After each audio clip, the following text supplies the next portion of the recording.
Hello আমার দেশবাসী ও বঙ্গবাসী মানবজাতি বন্ধুরা, আজ আমাদের ভারতবর্ষ জুড়ে যে ভয়ানক পরিস্থিতি, শোচনীয় পরিস্থিতি, বিভিন্ন কিছু স্বার্থবাজ মানুষ স্বার্থপর মানুষ যারা সাধারণ মানুষদেরকে চোখে দেখতে পারে না, গরিব শ্রেণীর এবং লো শ্রেণীর মানুষদেরকে বিলকুল চোখে সহ্য করতে পারে না, দেখতে পারে না, বরদাস্ত করতে পারে না। আজকে সমাজে আমাদের ভারতবর্ষে এবং আমাদের বিভিন্ন রাজ্যে এবং বাংলাতে যে পরিস্থিতি, এখন 2014 পর থেকে যে চোরের master mind mister Narendra Modi, আমরা ভালোভাবেই জানি, ভালোভাবেই আমরা সকলে বুঝে নিয়েছি। চোরেদের সর্দার, চুরি করে করে কুর্সি দখল করেছে, দেশটাকে ক্যাপচার করে নিয়েছে, আর দেশের সর্বনাশ করে দিয়েছে আমাদের ভারতবর্ষের প্রত্যেকটা রাজ্য, প্রত্যেকটা শহর, প্রত্যেকটা গ্রামগঞ্জ, গলিগলি।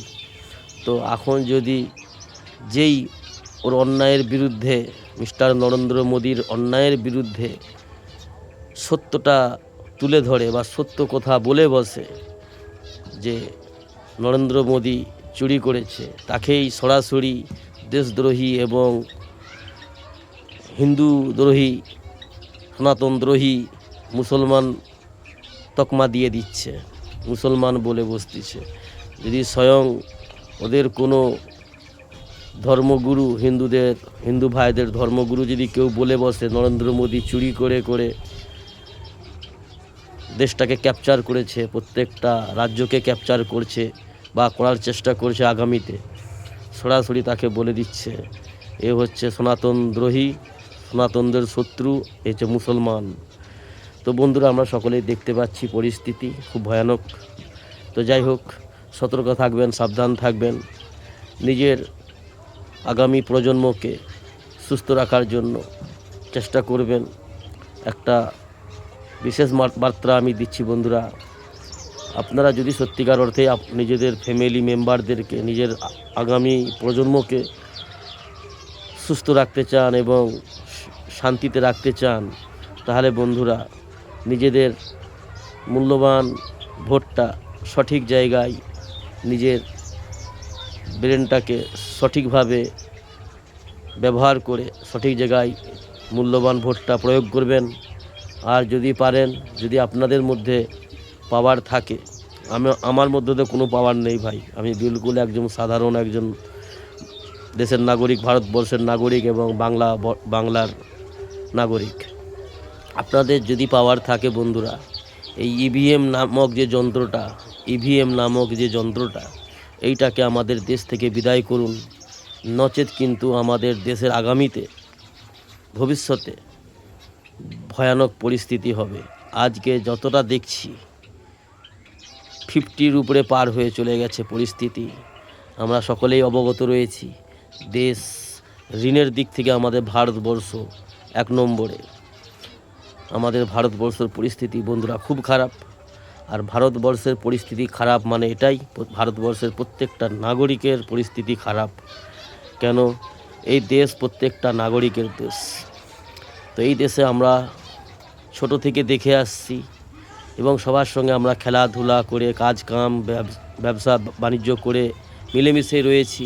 আমার বাবার বাবা, আমার দাদুকে আমি দেখেছি, তখন আমার 8 বছর বয়স, 8 বছর বয়স, দাদু তখন মারা গেছে। দেখেছি, জ্ঞান আছে, আমার দাদুর মুখটা মনে আছে। আর আমার বাবার দাদু, তারও নাম শুনেছি, তাকে আমার বাবা দেখেছি কি না আমার জানা নেই।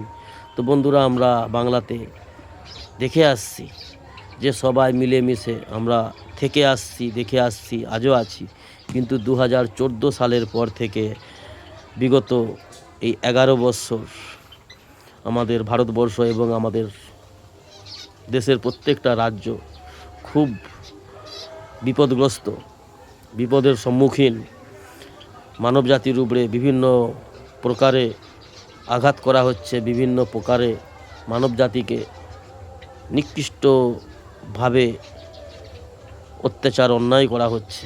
তো এই সমস্ত অন্যায় ব্যভিচার রোকার জন্য, এই সমস্ত অন্যায় অত্যাচার ব্যভিচার থেকে নিজেদের পরিবেশকে, নিজেদের আগামী প্রজন্মকে সুরক্ষিত রাখার জন্য আমাদের অত্যন্ত কর্তব্য।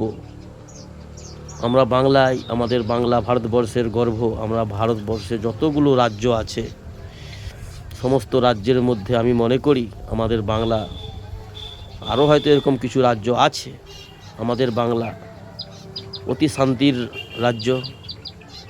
অনেক সুস্থ ভালো আছি আমরা কম বেশি সকলেই।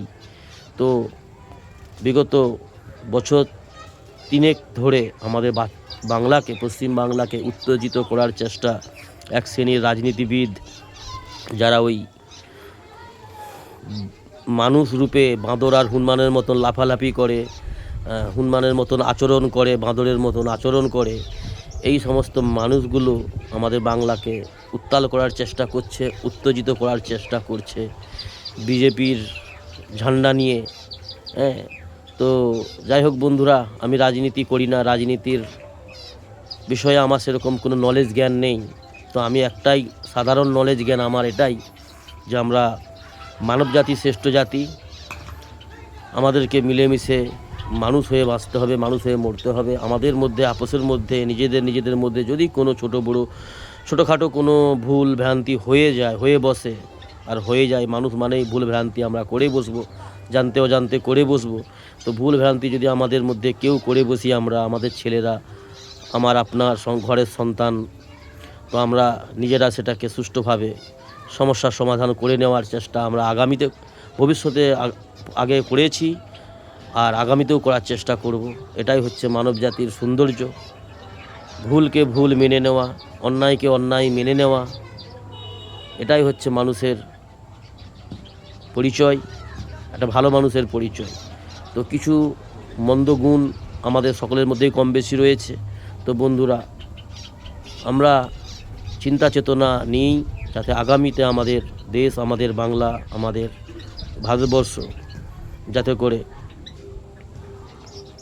উন্নয়নের পথে হাঁটতে পারে এবং আমাদের দেশটাকে কি করে আমরা ঘুরিয়ে দাঁড় করাতে পারি, ঘুরে ফিরে আনতে পারি, সেই আজ থেকে বিগত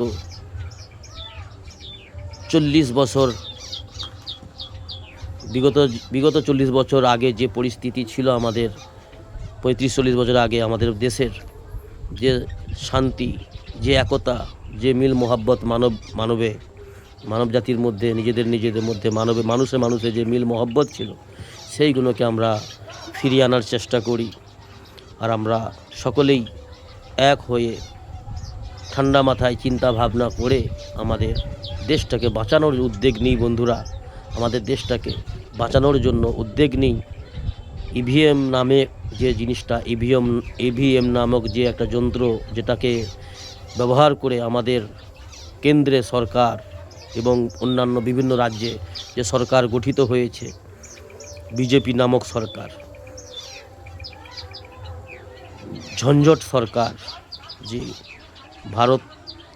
ভারতের জনতাদেরকে ঝঞ্ঝট লাগানোর সরকার, দাঙ্গা লাগানোর সরকার, এটাকে আমরা নির্মূল করার উদ্যোগ নিয়ে, দেশ থেকে একে নির্মূল করার উদ্যোগ নিয়ে আমরা পথে হাঁটি বন্ধুরা। একতা বজায় রাখি, মিলেমিশে আমরা কাজ করি, তাতে করে আমাদের দেশ বাঁচবে, আমরা বাঁচবো, আমাদের সমাজ বাঁচবে, আমাদের আগামী প্রজন্ম বাঁচবে, সুস্থভাবে আমরা সকলে থাকতে পারবো। এই চিন্তা চেতনা নিয়ে বন্ধুরা আমি আপনাদের এই বার্তায় দিলাম। যদি আমার কথাগুলো আপনাদের সঠিক মনে হয়, সঠিক পথে চলুন বন্ধুরা। আমার কথাগুলোকে যদি আপনাদের সঠিক বুঝে আসে, তো আমার জন্য সকলেই দোয়া করবেন, আশীর্বাদ করবেন, যাতে করে আমরা সকলেই সুস্থ থাকতে পারি বন্ধুরা। ভালো থাকবেন।